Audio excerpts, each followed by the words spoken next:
날씨가 추워지면서 올해도 이제 끝을 향해 가고 있습니다.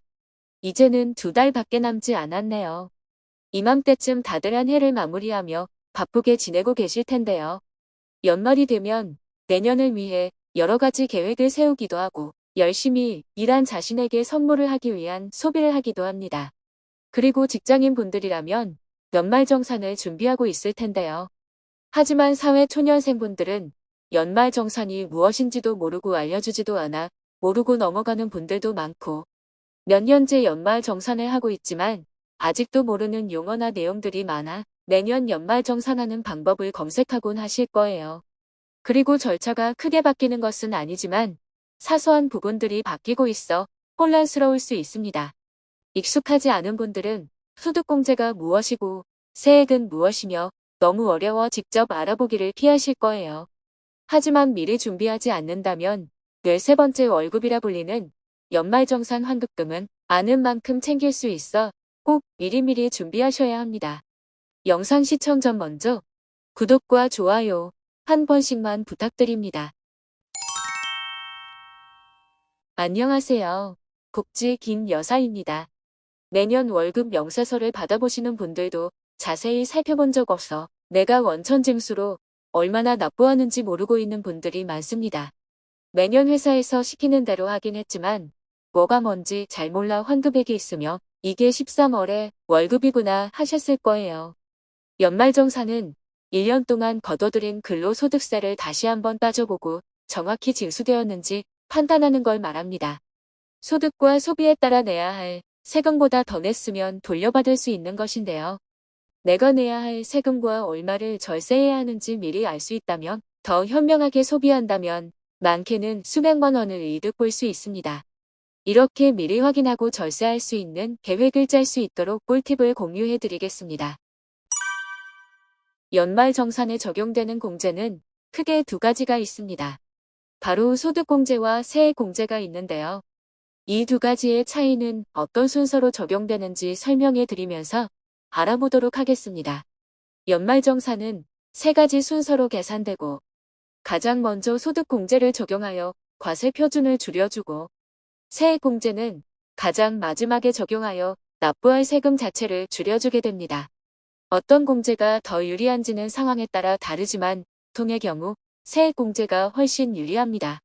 과세표준 자체를 줄여 세율이 달라진다면 소득공제가 더 유리할 수도 있겠네요.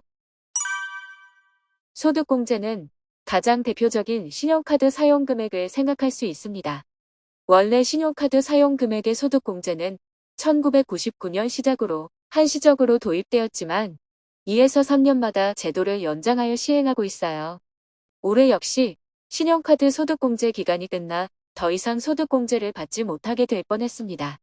신용카드 사용이 소득공제가 안 된다면 많은 분들이 무엇으로 결제를 해야 할지 고민이 많이 되실 겁니다.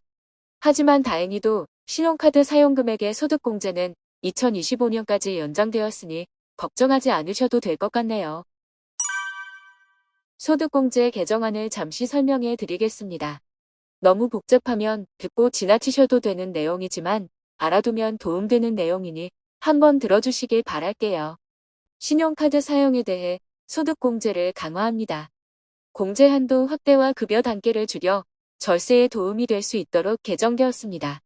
소득공제는 총 소득의 25% 초과하는 소비에 대해 15%에서 40% 정도를 공제해주게 되는데요. 기본 한도가 정해져 있지만 한도 안에서는 어떤 결제 수단을 이용했는지가 의미가 있고 신용카드의 경우 15%, 현금이나 체크카드는 30%, 전통시장 이용이나 대중교통 사용분은 40%까지 적용되고 올해 7월 개정 후 연소득이 7천만 원 이하라면 영화 관람료까지 추가로 공제받을 수 있게 되었습니다. 또 2022년 7월 1일부터 12월 30일까지 사용한 대중교통 이용료는 기존 40%에서 80%로 추가 공제를 받을 수 있게 되었습니다. 하지만 이러한 내용들을 소비하는 중간중간 생각하면서 생활하기란 쉽지가 않습니다. 그래서 국세청에서는 연말정산 미리보기 서비스를 확대하여 절세 전략 수립을 도움을 주고 있습니다. 연말정산 미리보기 서비스는 신용카드 사용 내역을 기반으로 예상 세액을 계산하여 절세 팁과 유의사항을 알려주고 있습니다. 국세청 홈택스 홈페이지에 접속하시면 메인 화면에 자주 찾는 메뉴 연말정산 미리 보기를 눌러 들어갑니다. 간편 인증을 통해 로그인하신 후 신용카드 소득공제액 계산이고 연말정산 예상세액을 계산할 수 있습니다. 먼저 신용카드 소득공제액 계산을 통해 본인 소득과 지출을 불러오면 자동으로 계산되며 절세 팁과 유의사항을 확인해 보시길 바랍니다. 주된 내용은 소비가 연소득의 25%를 초과할 경우 공제 한도까지 최대한 현금과 체크카드를 사용하여 더 많은 공제를 받을 수 있게 하고, 다만 신용카드 사용량이 공제 한도를 초과한다면 결제 수단에 상관없이 사용해도 무관하게 됩니다. 그리고 소비가 연소득의 25%보다 적게 쓰시는 분들은 연금 계좌 세제 혜택을 활용하면 좋습니다. 청약통장이나 연금저축, 퇴직연금 계좌 이용 시 소득공제를 받을 수 있습니다. 청약통장은 납입금 240만원 한도로 40%까지 196만원까지 소득공제가 가능합니다. 단, 연봉 7천만원 이하, 무주택자여야 하니 참고해주세요. 연금저축은 연 600만원, 개인형 퇴직연금은 연 900만원까지 최대 15%를 공제받을 수 있어 연금저축은 90만원, 개인형 퇴직연금은 135만원을 공제받을 수 있습니다. 즉, 지출이 많으신 분들은 체크카드를 활용하시고 지출이 적으신 분들은 소비 대신 저축을 통해 절세하는 방법을 택하시는 것이 좋습니다. 오늘은 연말 정산을 할 때 절세할 수 있는 방법에 대해 알려드렸는데요. 복잡한 계산보다 연말정산 미리 보기에서 알려주는 간단한 절세 팁을 활용하여 미리미리 준비해보세요. 영상 시청이 도움 되셨다면 구독과 좋아요 한 번씩만 부탁드립니다.